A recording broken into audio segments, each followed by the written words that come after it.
Before this hearing even gets started, here's what you need to know. This is a probable cause hearing, a quick legal checkpoint where the judge decides if there's enough evidence for a criminal case to move forward. Not guilt, not innocence, just whether the story holds up, at least on paper. But in this case, that paper might be about to fall apart. You ready? Yes, Child. His name is Child, Colson Child. Can I call him up? Sure, yes, Judge, no go. Good morning, Mr. Child.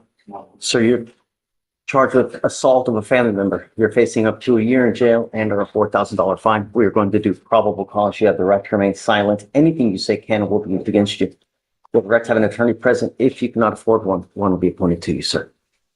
Okay. Yes, Your Honor. Law enforcement officers were dispatched to a disturbance at 70 Carlton Woods Creekside.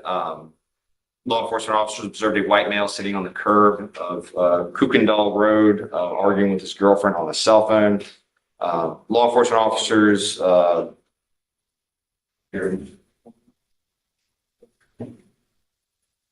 An Uber ride turning into a fight? That's already a bad night. But legally speaking, this detail matters a lot. Why? Because now you have a third-party witness, the Uber driver. In court, neutral witnesses often carry more weight than the people involved in the argument themselves.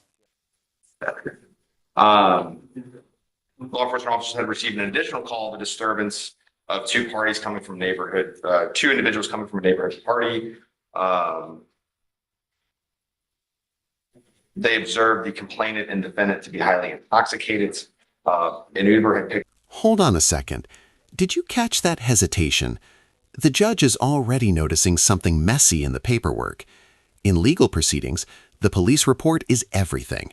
If the facts are sloppy, incomplete, or unclear, the entire case can start wobbling. Them both up, and they both started fighting in the Uber. The Uber drivers. Listen carefully to what the judge just said. He's summarizing the evidence, and it's thin. For probable cause, the state needs specific facts showing a crime likely happened. But right now, the narrative sounds more like a chaotic, drunk argument than a clearly documented assault. Pulled over, Fighting in the Uber. in the Uber. Yes, Your Honor. The Uber driver pulled over. The Uber driver stated to officers that the defendant was slapping and punching the complainant, who was the defendant's girlfriend.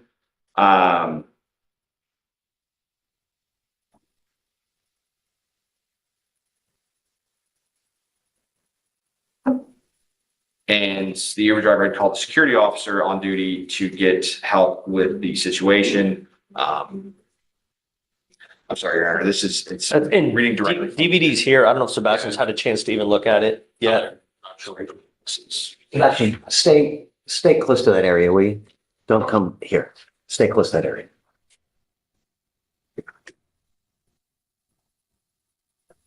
Okay, sorry. So we're just doing PC. All I've heard so far is that they're both highly intoxicated, arguing. And this right here might be the turning point. The alleged victim says she didn't feel pain and doesn't want to press charges. Now, technically, prosecutors can still move forward without a victim's cooperation, but it makes the case dramatically weaker. Allegedly punching and slapping in an Uber car. That's all I've heard so far.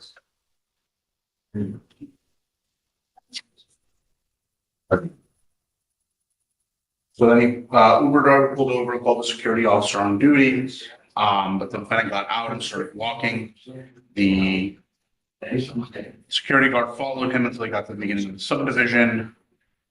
Then officers arrived and observed the defendant on the sidewalk.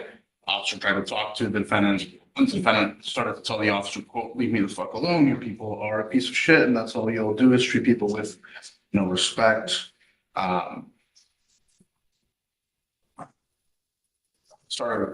The defendant started walking towards the officer, dropped the pill bottles, and kept saying, "Leave me alone, get away from me."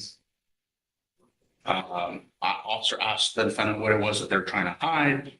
Defendant said that that's my marijuana. Defendant was combative, telling the officer to fuck off. Officer made contact with the complainant witness, said they were a party, they both got drunk and started fighting. When they got in the Uber,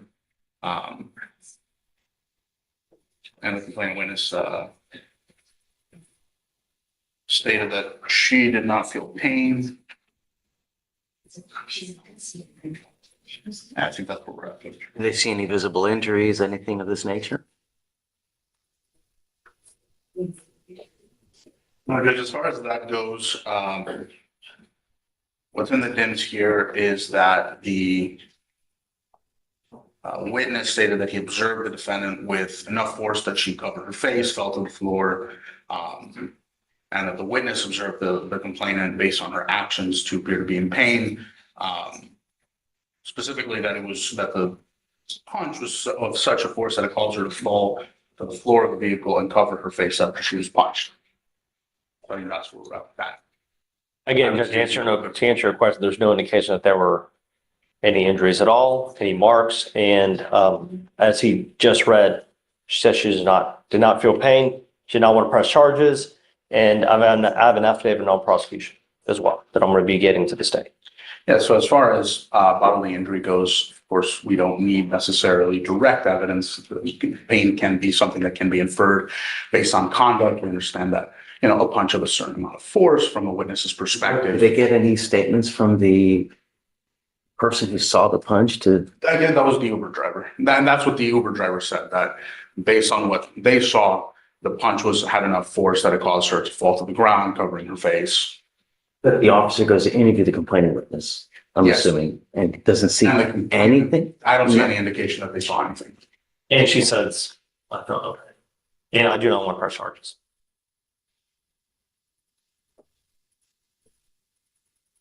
Mr. Child, there are people in life when they drink, they're the life of the party, they're fun to be around.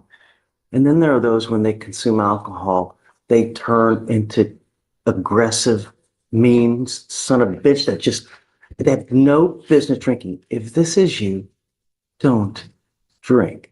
You have but one life. You start racking up cases, you start racking up convictions. All you're doing is you're hurting yourself.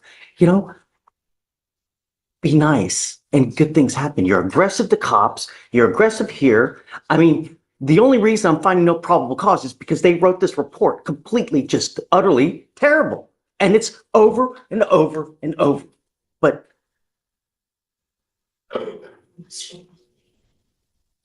don't drink if you're going to be in jail. Really, we have enough death and dismemberment in our city now as it is. Don't be on the news. All right, I'm going to find no probable cause. Thank you, Judge.